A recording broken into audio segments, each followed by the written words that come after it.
Hello, can everyone hear me? Yes, I can. Okay, perfect. All right, thanks for letting me know. We're going to begin by going through the application process and to create your business account, and also, can everyone, before I begin, can everyone mute their phone? We're getting a lot of feedback on it.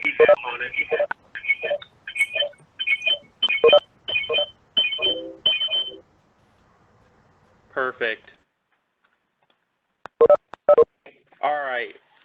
Thanks for everyone for muting their phone. We'll begin by going through, like I said, we're going to start by going through the application process to not only, I'm going to click this off real quick, to not only set up your business account, but also the application process to submit for your certification. So what everyone needs to do is begin by going to this website. It's www.isp.state.il.us. It's the Illinois State Police's website. From there, we want to go down to firearms, and then down to firearm dealer license certification. We want to click on that. It's going to bring you to our firearm dealer license certification program landing page. Here, you're going to see a few things. Here, we'll have our frequently asked questions. They're not there now, but we will be getting those up shortly. You'll have a copy of the statute if you'd like to read that. And then you have Contact Us.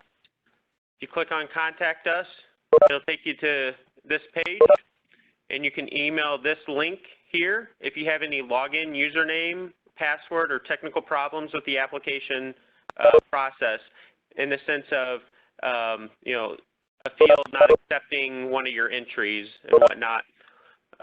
If you have any other problems, technical questions regarding the Act, you can email us or our phone number back.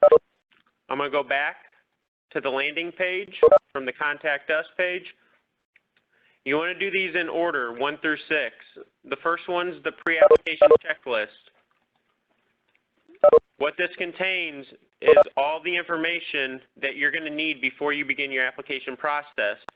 You want to have all this stuff in a format at the top, PDF, doc, or what have you, before you begin. You want to make sure they're saved onto your computer, so then you can easily upload them later on in the application process. I'm going to go back. Second is this how-to PowerPoint slide. We're going to get to that here in a little bit. I'm going to walk you through that. It's going to show you how to apply for both your business account, to create one, and to apply for your application to get your certificate. Third are the training requirements. Come in here. There's the training PowerPoint. You click on this link, and then the video.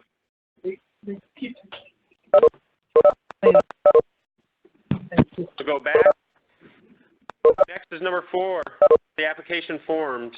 So that's where it contains all the affidavits you'll need to be completing, and also the safe storage plan. The safe storage plan, you have your requirement, or not requirements now, they're recommendations, but as we do the rules, they're going to become requirements. They're all here to help you, guide you through to develop your safe storage plan for your location. There's also a template here which will help you organize your safe storage plan to make sure that you're submitting all the necessary information so that it's an adequate safe storage plan. Going back, this FDLC signage, click on number 5. There's a link here for the warning signs. And those are what you're going to need to print out, depending on if you're retail or non. And not use that conference room. There's different measurements for the warning signs. It's 25 inches by 32 inches for this one, and then it's 8.5 by 14 inches for this video surveillance sign. So what those measurements are for is to make sure that you're in compliance with the law, which state that these have to be in block lettering, the signs, and the letters have to be at least 1 inch or more. So make sure that you measure the letters before you post them at your place of business so that you're in compliance. Going back, number 6, we'll get to that here in 1 second, but that's where your application is going to be to apply for both your business account, which is the first step, and then we're going to talk about going in here to submit your application. We got to submit this first, or create your business account, and then we will do the application process. When you have finished recording, I'm going to open hang up or press 1 for more options. Back. We're going to go to this number 2, how to apply PowerPoint. And I want everyone to click here. You can open it up and follow along with me. You also see it on the screen. I'm going to open it up in PowerPoint. Make it a little easier. All right. So once you click that link in number 2, you'll see a PDF version of this PowerPoint slide, and we're going to walk through it together. So on this first page, these are the requirements to complete the application. These are helpful guidance tips so you are able to submit your application successfully. The first is the type of internet browser. You want to make sure you're using one of these. Try to avoid using Microsoft Edge. If you use Microsoft Edge, we've noticed that there's a wrapping, the text wrap doesn't work properly, so it may cause you trouble down the line, so stick with one of these 4. Also, note that there's a 15-minute session timeout. So what this means is once you log into your application, you have to be clicking in the application. If you're not actively clicking and the 15 minutes go by, you're going to be logged off, and the system does not automatically save. The application does not automatically save. So with that being said, make sure that you have everything saved on that checklist onto your desktop and that you're actively clicking within it until you submit payment and you get the email response that you've successfully submitted one. Also, make sure you only have one internet tab or window open while you're completing this.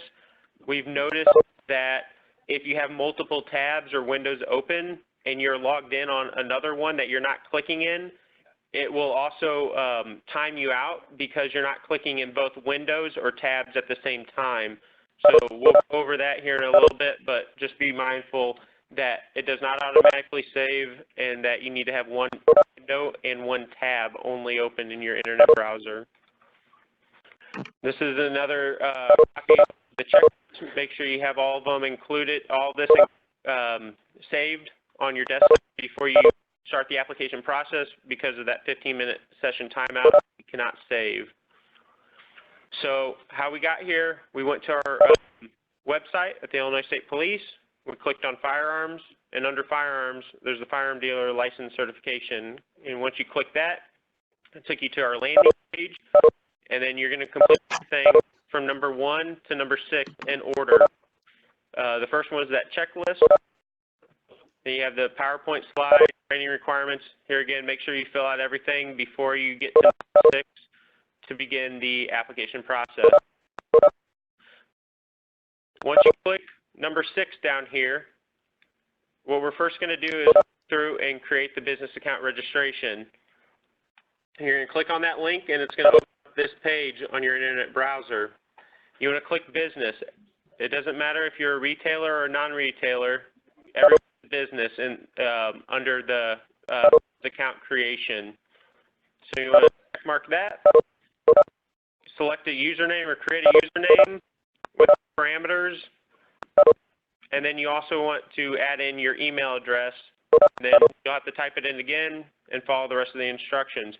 Make sure you write down your username and then later on your password, because you want to make sure you are able to get back into the system later on.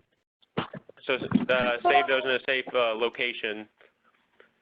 Did you find it? Once you submit that information on that last page, you want to open up your email account, whether it's Google, Yahoo, whatever it is, and you're going to get an email account created confirmation page. You're going to need to activate it by clicking to activate the link inside. Once you click it, it gives hyperlink, which you're going to click on, and it'll redirect you to a password creation page. You want to enter a password. Here again, store it, and then there's the parameters or the requirements of the password, and keep it in a safe spot. Once you create the password, then you're going to fill out the rest of the business account information, your name, etc., going all the way down, and then continue. Once you click continue, this is it. So that was your business account creation. Everyone has to create a business account before they submit an application. From here, you want to log out of this page, and then we're going to go back to the landing page for the Firearm Dealer License Certification Program, and press number 6 again, because we want to get to the second step, and now we're ready to create the application. Everybody on this call is probably, they don't have more than 26 locations, so we're going to select this link.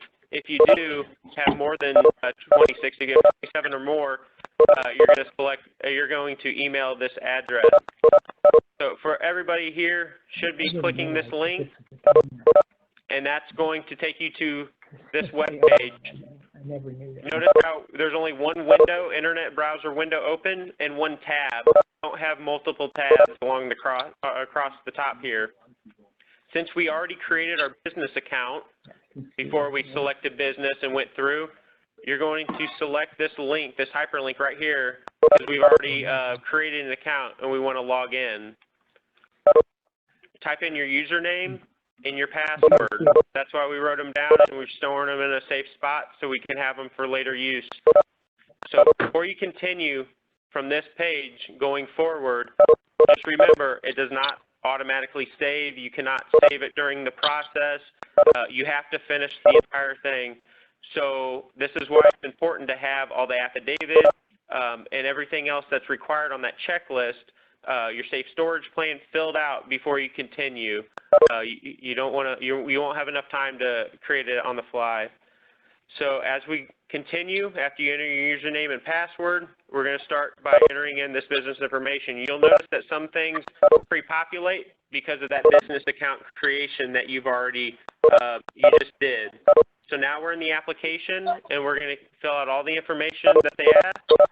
Note in here on this next page, not this one, I think it's further on, but when they ask you for your tax ID number and your state ID number, it's no longer required. It's not a required field, as you see the title is here.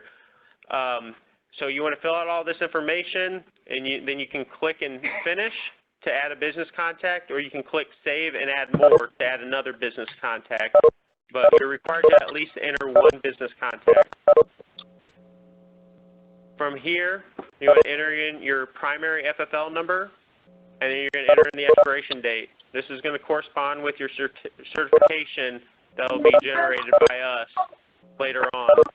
You need to fill out the applicant's name and support information, continuing through here. And then you'll also have another one. It's the responsible person's information. It'll look just like this, but a little bit of different information. We need to have a fax number. It's required. If you don't have one, you can just type in none, and it'll accept it. This is your hours of operation, Monday, Tuesday, Wednesday, all the way to Sunday. You have to provide a response in each one of these boxes. Here's the examples, 9 a.m. to 5 p.m., whatever your hours are, you're closed or by appointment only. You must be open at least 1 hour during the week. Secondary FFL numbers. If you have a secondary FFL number or multiple, you can add more than 1, 2, 3, how many you have here. If you don't have any, just skip this section. Enter employee names. So you need to make sure before you begin this application you have all your employees' information, FOID card, whatever's required here, FOID expiration dates, aliases, date of birth. If you do not have any employees and you're an owner-operator, so it's just yourself and you're the only employee, enter yourself as the employee. This is retail location determination. It's very important you want to fill these questions or answer these questions accurately.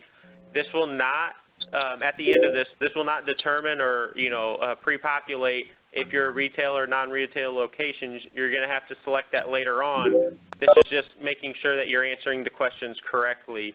As you go through this, there may be additional questions that populate. For example, if you answer, you're within 500 feet of a school, it's going to ask you the name and the address of that school. So answer those questions, and then you get down to the bottom, and this is a summary. Very important, select non-retail location or retailer location, depending on what you determine what you are. You're going to select next, and then this is the document upload section. Each one of these, there's a brief description in here, the safe storage plan. We'll go under all certain ones in here, like the disclosure document. What you want to do is you want to click upload, go to wherever you saved that document that it's asking for on your computer, select it, and it'll show up here. There'll be the verbiage, whatever you labeled it as. You want to click, this upload will turn into save. And then once the save shows up, you want to click it again, so then it's actually saved onto the document upload window or the section. You're going to do that for every document that you need to submit. Next is the information summary page. So this is going to contain all the information that you just typed in and provided us. This is your opportunity to go through, make sure you spelled everything right, your numbers are correct. If you notice there's any mistakes, you can click, along the way, there's edit buttons that if you click that, it'll take you back to that section. You can update it and then come back to the information summary page. Once you're done and you're good with all the information, click confirm, and you'll move on with the process. You're going to read this section, and then click the box, and then type in your name, first, middle, and last. If you don't have a middle, just your first and last name, and then click Pay by e-check. This will take you to the landing page for the payment information. You're going to fill out all these boxes. Read everything, click next, it'll it'll ask you for your customer information and then payment information. Here's an example of a check. Your routing number is over here and your account number follows.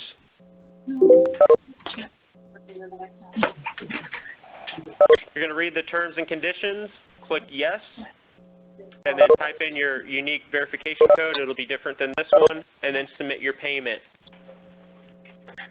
Congratulations, at this point, you've submitted it.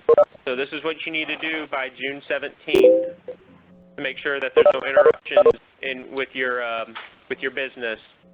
Make sure you keep a copy of this, and you can also print a receipt, or you can save it as a PDF down here at the bottom right corner. If you need any help, or you're going to email us and you get to this point, these numbers on here are very helpful for us to look up your information. So with that email that you created with your business account in the very beginning, it's going to send you a payment confirmation. It's going to show you what you paid. There's an example of a retail location.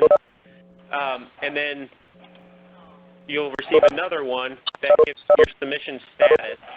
The second one, it'll show that you're pending, because now we have to do stuff on our end to make sure that everything's good to go before we approve it.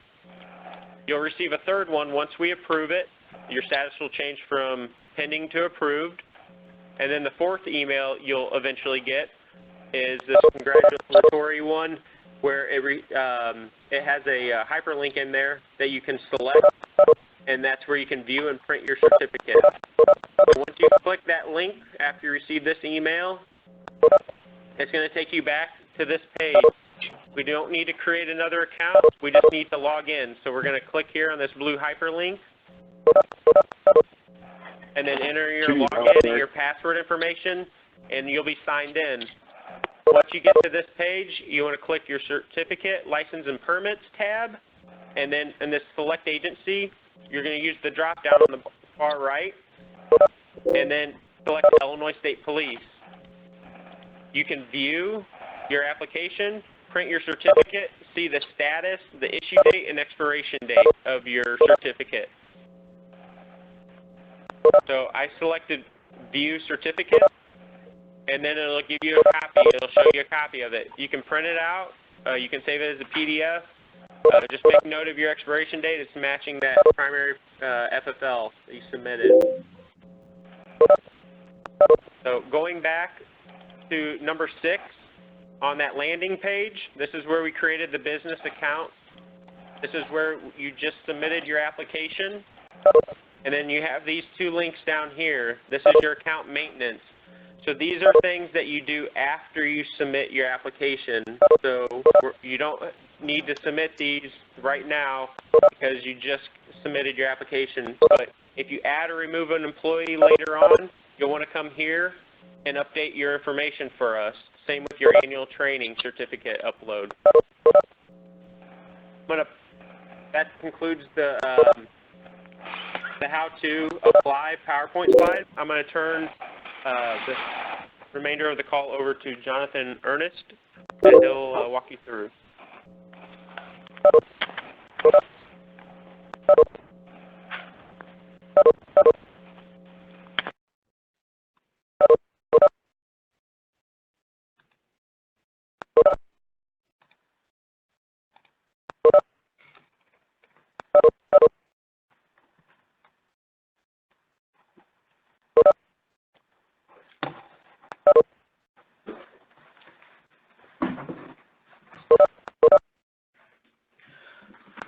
Hello everybody, I'm Jonathan Ernest. I'm the FTIP supervisor, and I'm going to walk through a firearm dealer license certification application.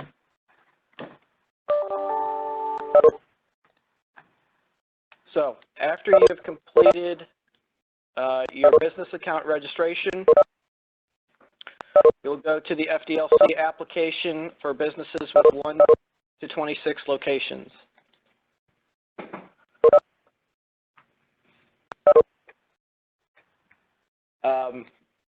Since I've already created the business account, you'll click here to log in, and you'll sign in with your business account information.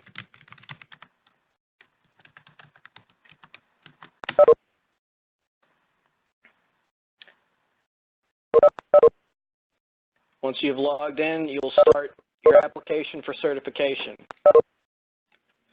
It is vitally important that you type the correct information for this business information, as this is what will be displayed on your certification.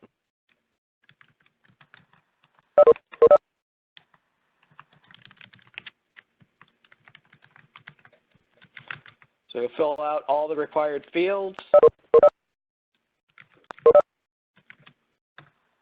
starting after the business account information, and then you will fill out your business mailing address,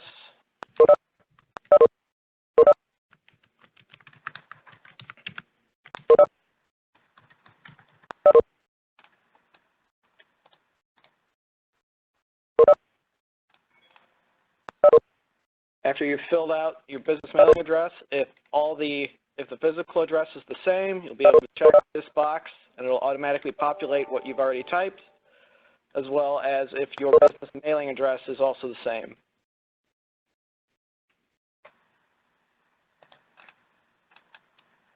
At which point you will enter the business contact information.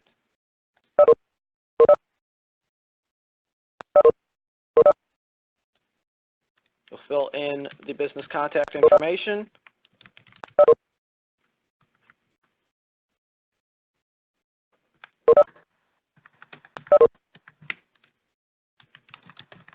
You must have at least one business contact in order to proceed with the application. Once you have completed the information, you can either save and add more business contacts or save and finish. After if you've entered that, you'll be prompted to enter your FFL information.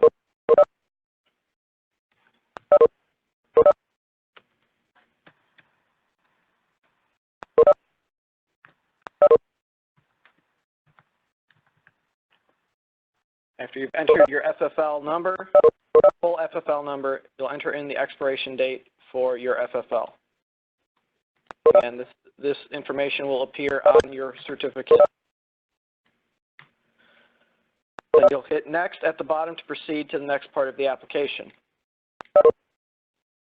This is the applicant information, so the individual applying for certification.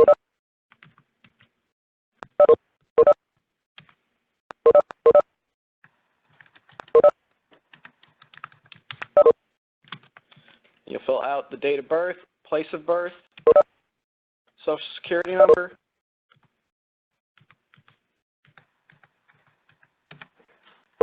FOID card number.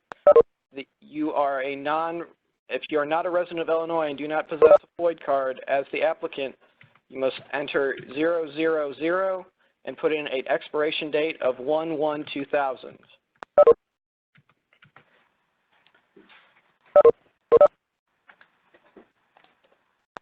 After you've entered the information for the applicant, you'll be prompted to enter an applicant alias or previous name.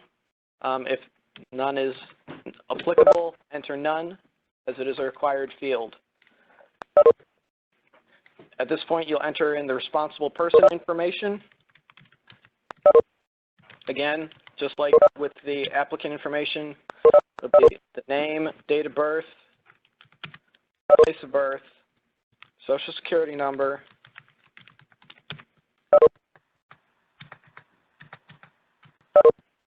FOID card number, and FOID expiration date.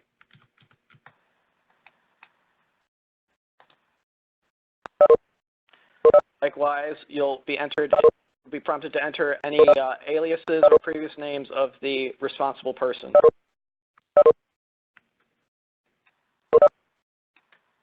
Then, for additional business information, asks for the fax number of the business.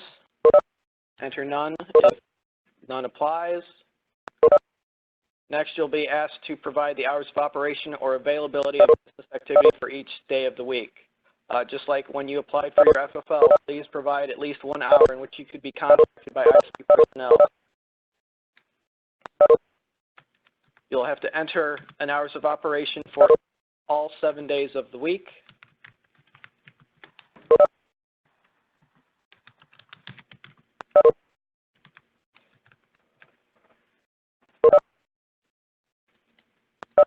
Once you have, if it is the same for every day, at this point you could just copy that initial hours of operation that you entered and then paste into the subsequent field.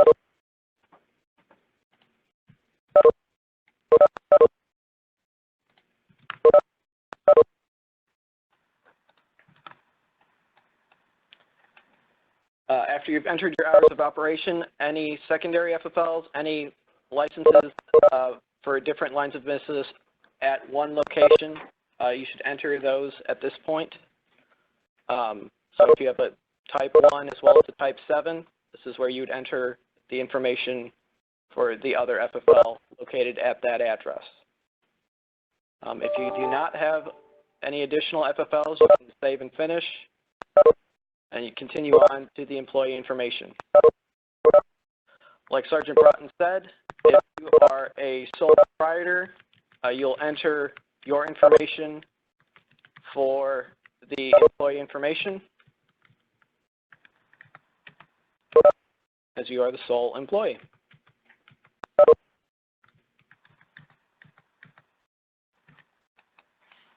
For the training date for completion, this date will be the day that you reviewed the Don't Lie for the Other Guy video and the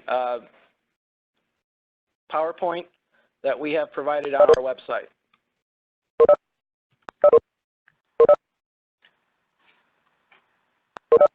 You can add additional employees as necessary, at which point you will follow down to the retail location determination.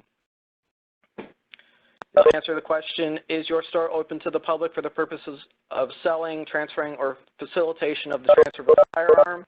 We've provided 3 scenarios to assist you in making this determination.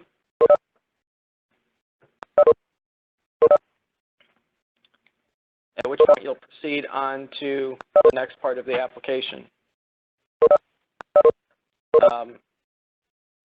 This is an acknowledgement that effective January 2nd of 2021, if you are a retail location, you will be required to maintain a video security system, and that you acknowledge you must post the sign provided by the department. This is that secondary sign available on the landing page. If your retail location is already compliant with this requirement, you can acknowledge this, or if you are not, state that you are not. Again, another future requirement, January 2nd of 2020, a retail location shall maintain electronic-based record system, and asking if you're currently compliant with this requirement. This electronic-based record system is going to needs to meet the ATF ruling of 2016-1. And if you are currently compliant, we'll check yes. Again, we have another acknowledgement regarding the electronic-based record system regarding the required time frame for placing firearms into the inventory.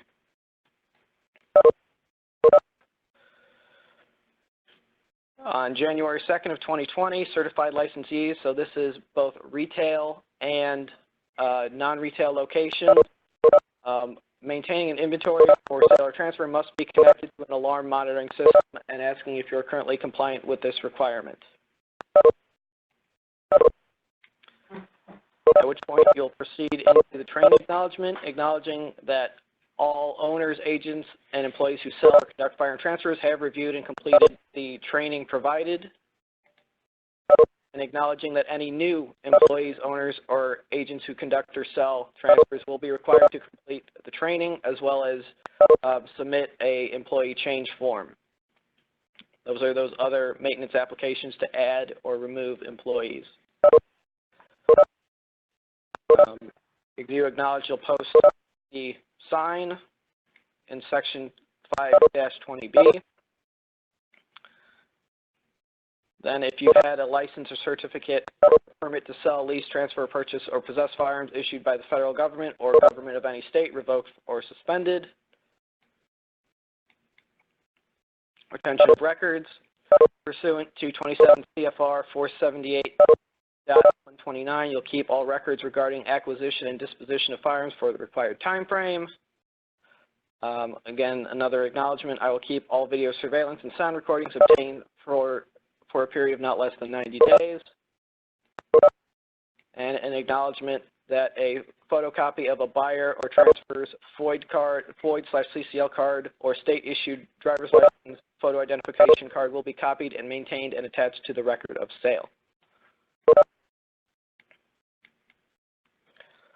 At which point you will select the proper fee, whether you are a retail or non-retail location, and proceed into the next part of the application.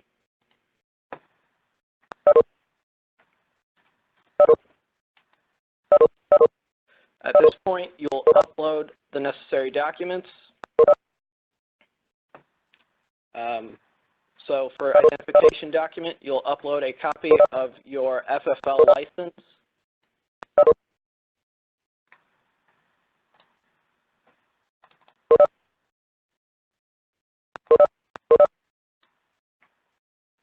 And you will save the upload. Closure document. This will be your safe storage plan if you are a retail location. If you're not a retail location, you do not need to provide a safe storage plan to the department. Next, you will provide an affidavit for all owners, agents, and employees conducting or selling firearms. You'll save the upload.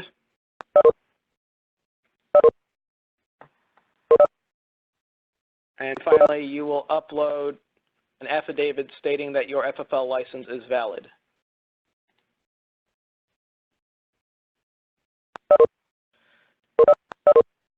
At which point you will proceed on to the next part of the application.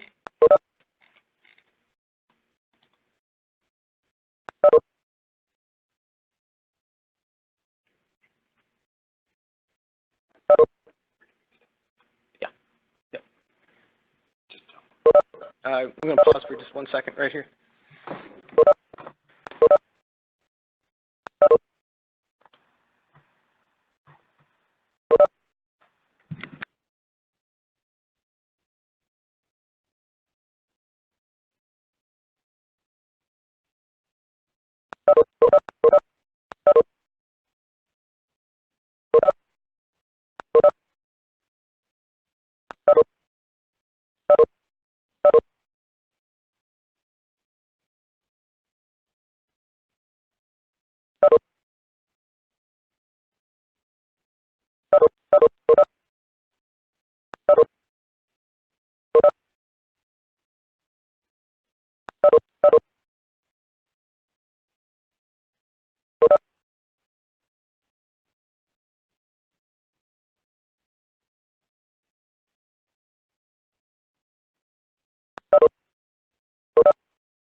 Sorry about that.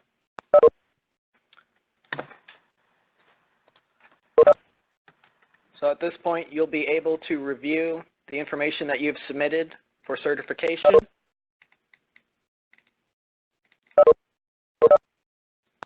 If you need to change anything, or if anything looks incorrect, at this point you can edit it as you go through and review the application.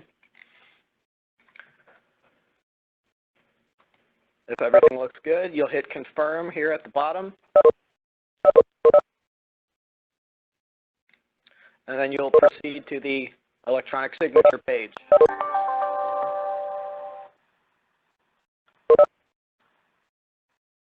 You will enter your name into the field below. And then proceed to pay by e-check.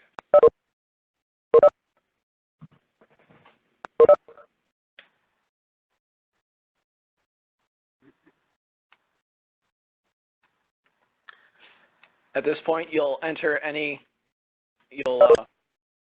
proceed to the payment type and enter in your payment information.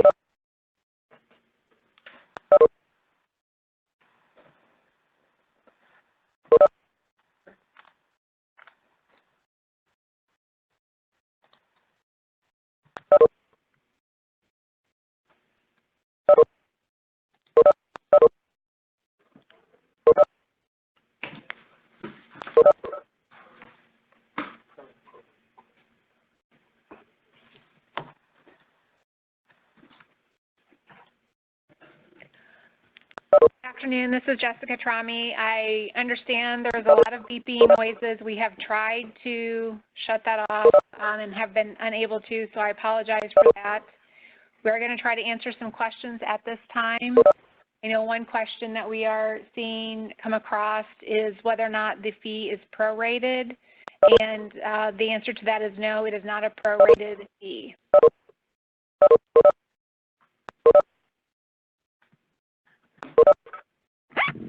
You may ask additional questions now if you would like. Hi, Jessica. Can we ask questions this way, or is there a Yes, better way? you can. We will Okay, try to answer your questions as best we can. Sure.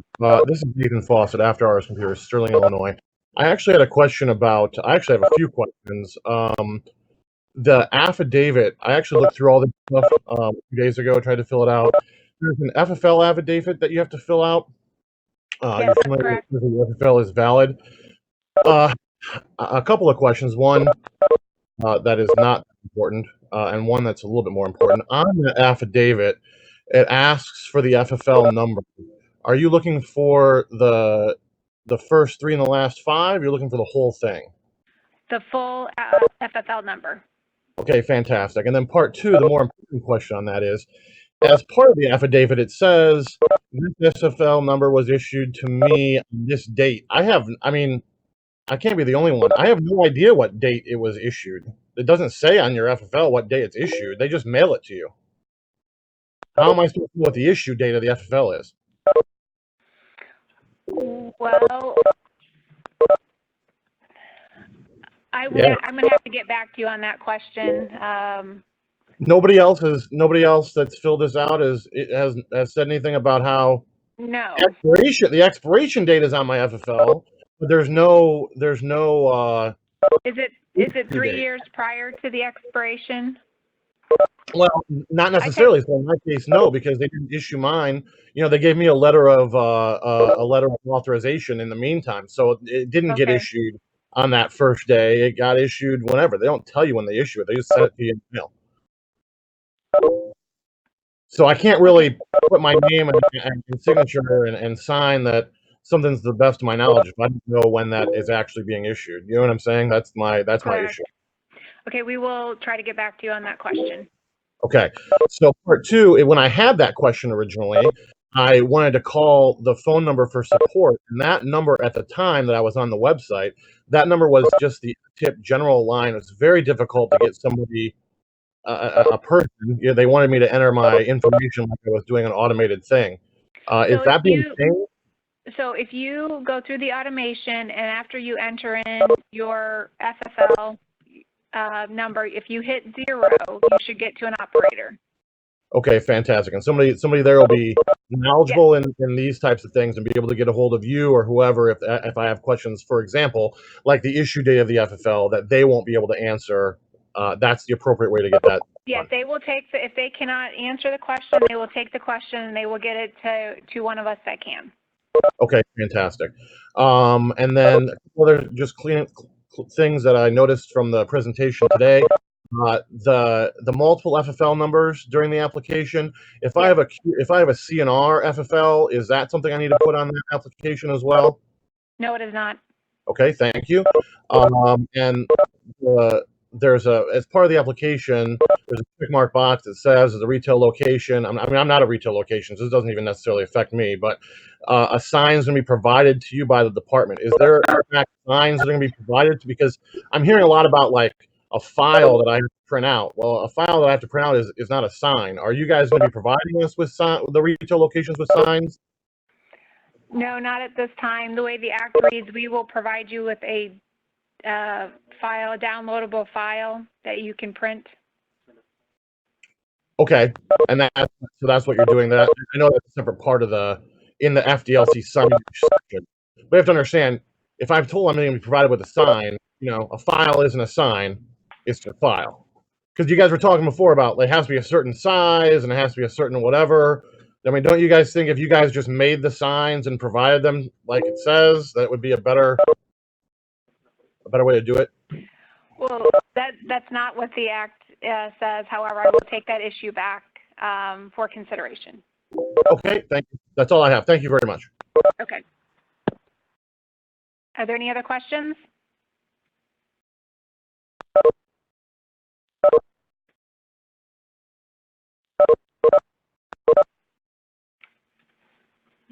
Hello, Jessica. Yes. This is Adam Gonzalez with Kane County Coins in Elburn.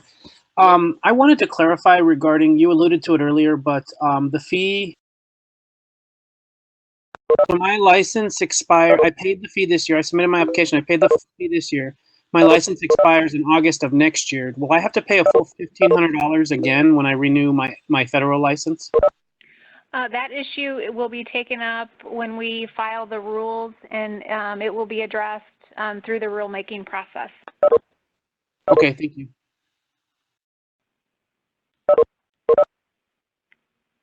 Any additional questions?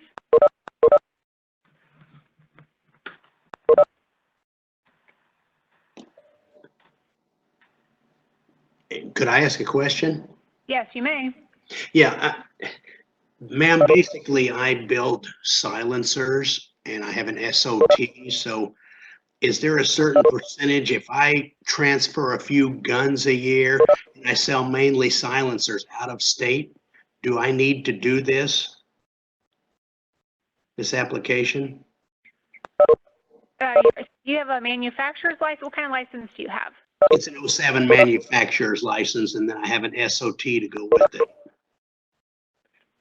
So I basically manufacture silencers, I do engraving, and I ship out of state, and I'll do occasional transfers when people want, you know, they ship guns here, they want me to transfer them to them, but I don't have a retail, and I rarely get a gun for someone unless they call me and tell me what they want, build one for them. But the majority of my sales are out of state through silencer sales. Yeah, I will verify with our legal office, but I believe the answer to that question was that you do not need to be certified under this act. Okay, is there a certain percentage so I can figure what my transfers, you know, sales are compared to my out of ship out of state? I mean, is there a percentage of business that if I do? Okay, so I want to double check. So I want to understand something. So are you just transferring as a manufacturer to out of state, or are you also selling to individuals? I do FFL transfers. I have people, I'm listed as a FFL, so I have people, I do transfers for them, firearms. So. Okay, so that answer is going to be different then. Okay, I do occasional transfers, not a lot, but most of my work goes out of state, but I just didn't know if there was a percentage of, like if 20% of my business was under transfers and the rest was out of state. Is there, if I do one transfer, do I have to do this, or do I have to do 50, or how does that work? No, there is no percentage at this time. There is no percentage breakdown. So if you engage in that business even one time, you would be required to be certified. Okay, that was my question. Thank you. Hi, Jessica. Yes. My husband and I are both on the license. Do both of us have to fill out a separate affidavit, or can we put both of our names, my husband and I's both name on it, and have that notarized? You may go ahead and put both of your names on the same affidavit. Wonderful, thank you. The other thing is a two-sided paper or 2 pages. I'm not really good with computers. How do I upload this or store it somewhere so I can upload it onto the form? Okay, so how would you normally attach it? I'd probably. You can attach it. You can attach it as individual pages. When you get to that document upload, you can upload one side in one file and the second side in another file if you need to do that. Oh, it'll let you do that. It will not let you? Oh. No, No, I'm asking. Yes, it will it? let you do that. Okay, wonderful, Okay. thank you. And FOID card. Yes, ma'am. I have to photocopy each FOID card and attach it to the 4473? Yes, that is correct. That So I is in need the to act. purchase a scanner for out there. Oh, so I have to it won't work on my telephone? On my cell phone? No, because I can't attach it to the 4473. Right. So I need to go buy a scanner. All right, thank you. Okay.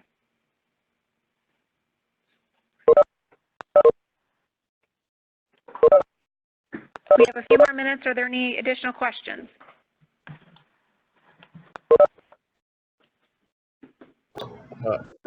Just pointing out, there are some questions in the law chat. I don't know if you're looking at that or not, but there are some questions in there. In the where? I'm sorry. The chat with all section of the WebEx. Yep. Okay.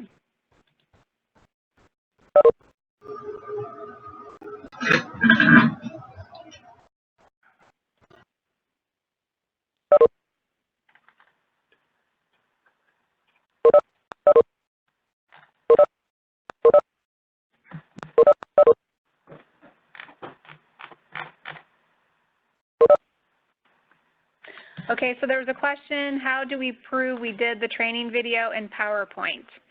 So that is you're signing an affidavit indicating that you and or your employees have completed that. That's a legal document that you're making a statement under.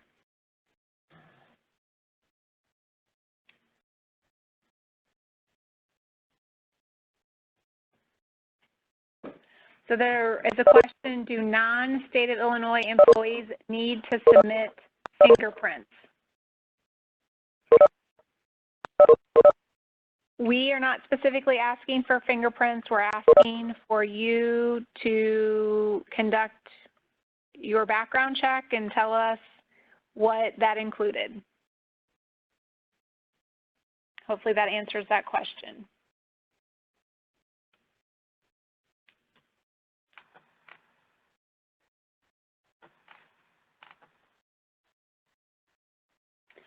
The signed PDF files are on the website. If you're having any difficulty with that, please let us know in an email.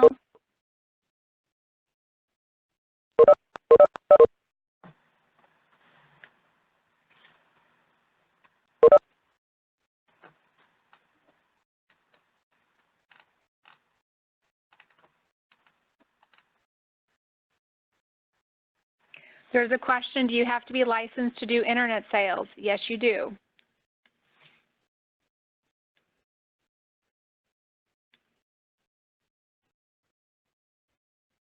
There's a question, will this apply to the Walmarts and Rural Kings who are headquartered out of state? Yes, it does apply to any retailers, retail stores within Illinois, operating in Illinois and selling in Illinois.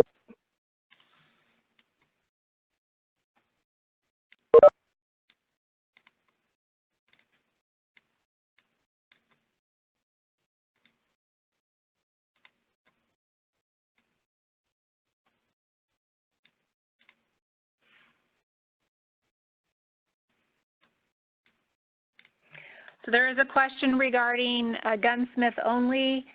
We are awaiting a final response from our legal regarding that.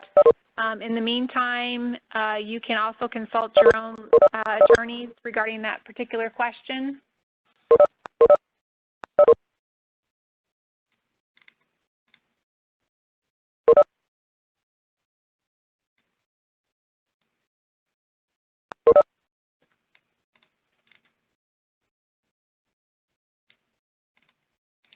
There's a question as to when the rules will be completed.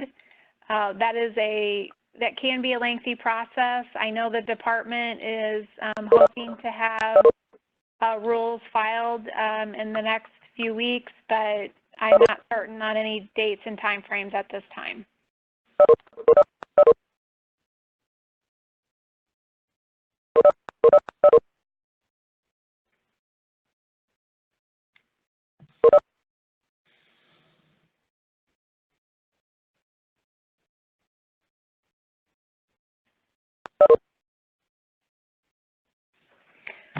So there was a question that they did not see a tab to download background checks in the application. That would be included in that upload section that Jonathan showed you earlier.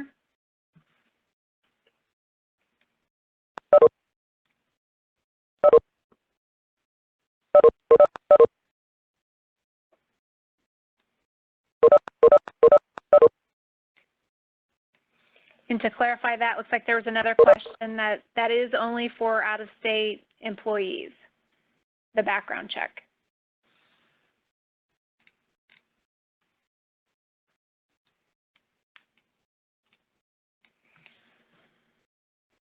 There's a question regarding, does retail license apply to auctioneers?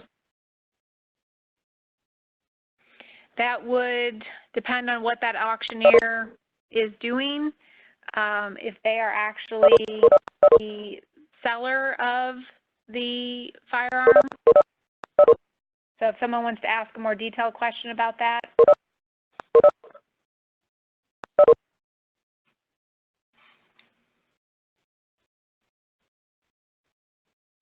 So there's a question about what is the deadline for submitting application. So on July 18th, you will need to be compliant with the Act. And that means you either have to be certified by the Illinois State Police or you have submitted your application and 30 days have passed and you may still operate as if you have been certified.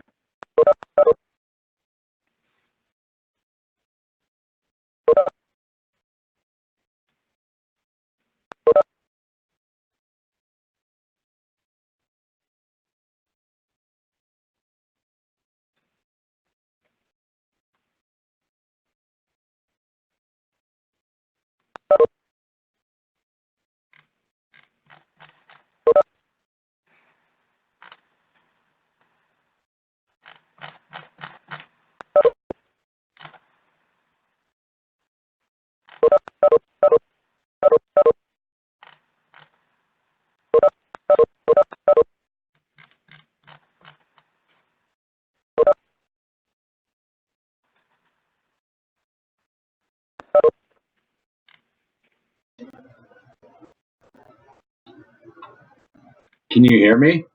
Yes, I can.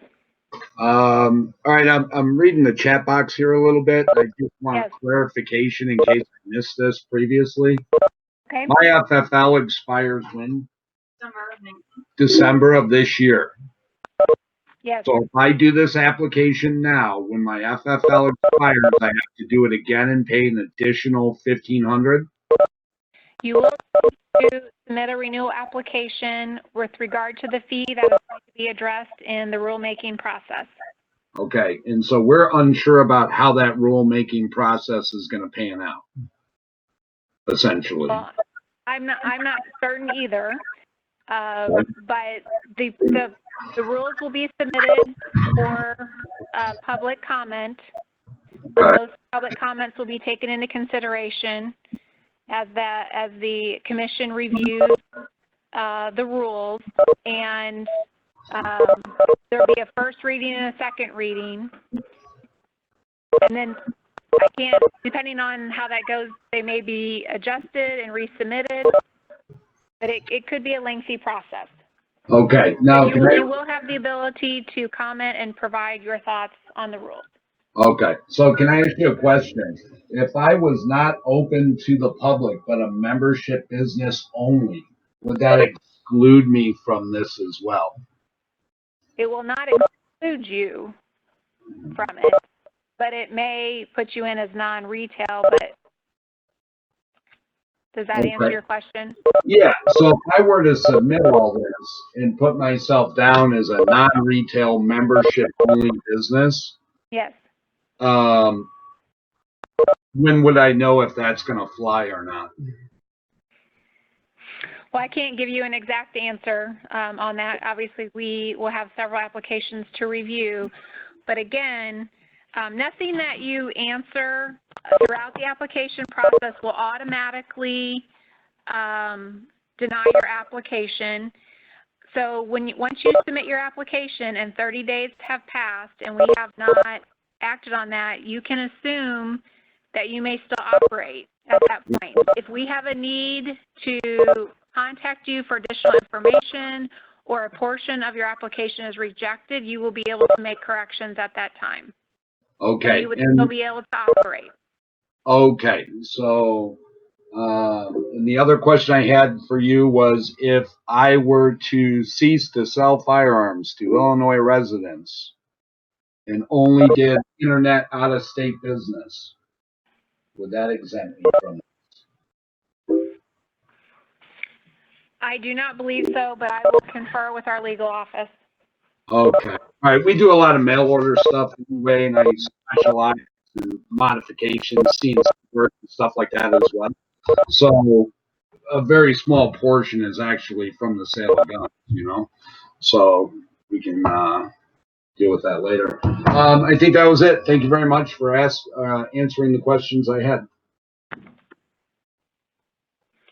Okay, thank you. At this time, we are going to close the WebEx. We have your questions. I know more are coming in through the chat. And as we go through those, we will try to get out the answers and post some frequently asked questions on the website. And if we need to, we can email those out to everyone as well, so you are aware of the questions and answers that we have been gathering. Thank you very much. Have a good afternoon. Thank you, Jessica.